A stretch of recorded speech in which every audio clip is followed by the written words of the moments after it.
तो देखो आज हम लोग काफ़ी सारी डिटेल के डीप में बात करने वाले हैं थॉर के म्योनिर के बारे में, क्योंकि आखिर वो थॉर के हाथ में क्यों नहीं गया और वो मेरी जेन के हाथ में कैसे चला गया, और साथ ही साथ इस चीज़ के बारे में भी डिस्कस करेंगे कि आगे थॉर 4 में हमें किस तरीके से म्योनिर का बहुत ही बड़ा हाथ देखने को मिलेगा। हाँ, क्योंकि देखो इतने साल तक वो म्योनिर अपने थॉर के हाथ में नहीं था, तो एक सेंस बनता है कि वो म्योनिर ऑब्वियसली उसके नए मालिक के हाथ में ही जाएगा। लेकिन उसके इतने सालों से जो पुराना 1500 साल तक जो उसका मालिक रह चुका है उसके हाथ में क्यों नहीं गया, मतलब थॉर के हाथ में। इन सारी चीज़ के बारे में बात करेंगे और म्योनिर आखिर वापस आया कैसे। हाँ, काफ़ी सारे लोग बोल रहे हो टूट के जुड़ चुका है, लेकिन इसके ऊपर भी कोई लॉजिक तो होगा ना, कोई थियरी तो होगी ना। तो उसके बारे में आज की वीडियो में हम लोग बात करेंगे। तो चलिए शुरू करते हैं आज का वीडियो।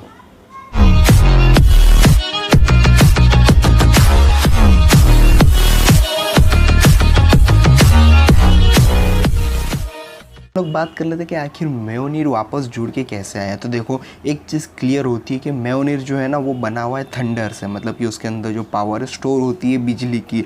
और हमारे जिस तरीके से एंचेंट किया करा था हमारे ओडिन भाई ने, ओडिन दादा ने, कि जो कोई भी इस हथौड़े को छुएगा तो उसमें थॉर की शक्ति आ जाएगी। मतलब कि अगर कोई भी कोई भी बंदा हो कैसा भी हो, लेकिन अगर वो वर्दी है, इस लायक है, तो उससे अगर उचक लेता है तो उसमें थॉर की पावर आ जाएगी। और थॉर की पावर क्या है? बिजली की। तो ठीक है, तो इसके अंदर बिजली की पावर आ जाएगी। मतलब कि एक सेंस बनता है कि ये सिर्फ स्टोर करने के अलावा वो थॉर की पावर भी देने की कैपेबिलिटी रखता है। हाँ, वो उस लेवल तक नहीं दे सकता जो थॉर के पास है, लेकिन इतनी पावर तो दे देता है कि वो माइटी थॉर तो बन जाए, जैसे कि हमें इस मूवी में देखने को मिलने वाला है, और जो कि हमारी मेरी जेन बन भी चुकी है। लेकिन ये सारी क्लियर हो गई कि भाई म्योनिर उसके हाथ में आती हमारी मेरी जेन बन गई माइटी थॉर, क्योंकि वो एन्चेंटमेंट की वजह से वो उसको उचकने लायक थी, वर्दी थी, और उसमें बिजली स्टोर होने की शक्ति थी, और वो बिजली को काबू कर सकती थी। इसी वजह से वो मतलब थंडर वंडर शॉक वो सब दे सकती है, पिकाचू की तरह नहीं, लेकिन हाँ दे सकती है। लेकिन अब बात आती है आखिर म्योनिर जुड़ कैसे गया। तो इन सब के पीछे मेरा एक कन्फर्मेशन है कि अगर जो म्योनिर जो है इतना शक्तिशाली हथियार है, मतलब आप सब जानते हो उरू मेटल से, तो अब थंडर जो है ना वो एक तरीके से उसको मैग्नेट की तरह काम कर रहा है। अब इसके अंदर इतना लॉजिक मत दौड़ाओ, लेकिन दिमाग के घोड़े दौड़ाओ। तो उसमें क्या हो रहा है कि जो म्योनिर है ना वो आपस में जुड़ने के लिए खुद को ही एक दूसरे के करीब ला रहा है बिजली के थ्रू, और उसके तरह वो जुड़ने की कोशिश कर रहा है, वो जुड़ रहा है। मतलब कि अगर उसे ज़्यादा जोरदार झटका मिलेगा काफ़ी, मतलब कह सकते हो कि जिस तरीके से हेला ने उसे वाइब्रेट किया था, वैसा अगर वाइब्रेट कोई वापस से करता है या फिर उसके पास स्टॉर्म ब्रेकर वापस से गिरता है, तो वापस से उसके टुकड़े जैसे थे वैसे हो जाएंगे, लेकिन ना वापस जुड़ जाएंगे। लेकिन उसे जुड़ने के लिए उसे वापस छूना ज़रूरी है। मतलब कि थॉर ने रैग्नारोक में उसे छुए बिना वापस चला गया था वहाँ, उसका हैमर का अगर हैंडल पकड़ लेता तो वो कम से कम वापस जुड़ जाता। मतलब म्योनिर की वापस आने की चांस तब भी थे। और वही चीज़ सेम इधर होती है, अगर मेरी जेन उसे देखती है कि ये टूटा हुआ यहाँ गिरा हुआ है और वो उसे छू लेती है। अब इसके रिलेटेड जो कोई भी स्टोरी है वो हम लोग फिर कभी डिस्कस करेंगे। लेकिन अब आ जाते हैं हमारे नेक्स्ट पॉइंट के ऊपर कि आखिर म्योनिर जो है थॉर के पास कैसे क्यों नहीं गया।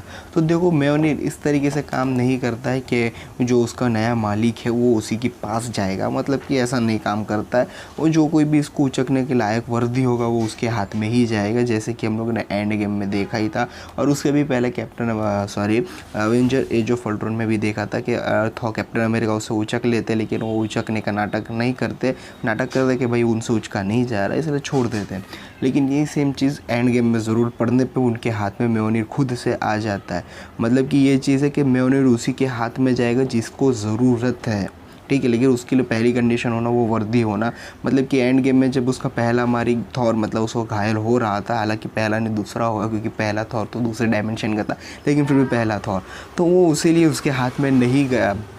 उसको वो कैप्टन अमेरिका के हाथ में इसीलिए गया क्योंकि उधर कैप्टन अमेरिका को उसको उचकने के लायक वर्दी थे और वो उसे उचक के अच्छा इस्तेमाल कर सकते थे, इसीलिए वो कैप्टन अमेरिका के हाथ में गया, ना कि थॉर के हाथ में, क्योंकि थॉर के हाथ में ऑलरेडी स्टॉर्म ब्रेकर था जो कि फेंक दिया गया था और वो काफ़ी ज़्यादा घायल हो चुका था। मतलब कैप्टन अमेरिका उसे बचा सकते थे, इसीलिए म्योनिर उसके हाथ में खुद से गया। और लेकिन अब इन सब चीज़ की बात आती है कि वो आखिर मेरी जेन के हाथ में कैसे गया। तो देखो थॉर भैया के हाथ में ऑलरेडी स्टॉर्म ब्रेकर था और उसको वो पावरफुल बंदे भी थे, और इस बार उनको ज़रूरत नहीं थी, उनके पास ऑलरेडी खतरनाक स्टॉर्म ब्रेकर, मतलब म्योनिर से भी ज़्यादा ताकतवर हथौड़ा है। तो म्योनिर सोचा है साले मेरे पुराने मालिक के पास क्यों जाऊँ, मतलब वो उसको जब बुलाया तो वो उसके पास जा ही रहा था, लेकिन तभी मेरी जेन उसके म्योनिर को बुला लेती है तो तब उस सीन में वो वापस उसके पास चला जाता है। मतलब कि एक सेंस बनता है कि जो म्योनिर है उसमें भी दिमाग है। तो इससे रिलेटेड और भी ज़्यादा डिटेल चाहिए तो कमेंट सेक्शन में ज़रूर बताना। और हाँ, राग्नारॉक पे एक नोवे होम भी निकल रहा है, सॉरी, हम लोग वापस से लव एंड थंडर पे एक और वीडियो बनाएंगे अगर आप कहते हो तो। कमेंट सेक्शन में उसकी डिटेल दे जाना। वीडियो कैसा लगा कमेंट सेक्शन में ज़रूर बताना। सोशल मीडिया पे फॉलो कर सकते हो। साथ ही साथ आपको सुबह मिलते हैं हम लोग नेक्स्ट वीडियो में। तब तक के लिए बाय।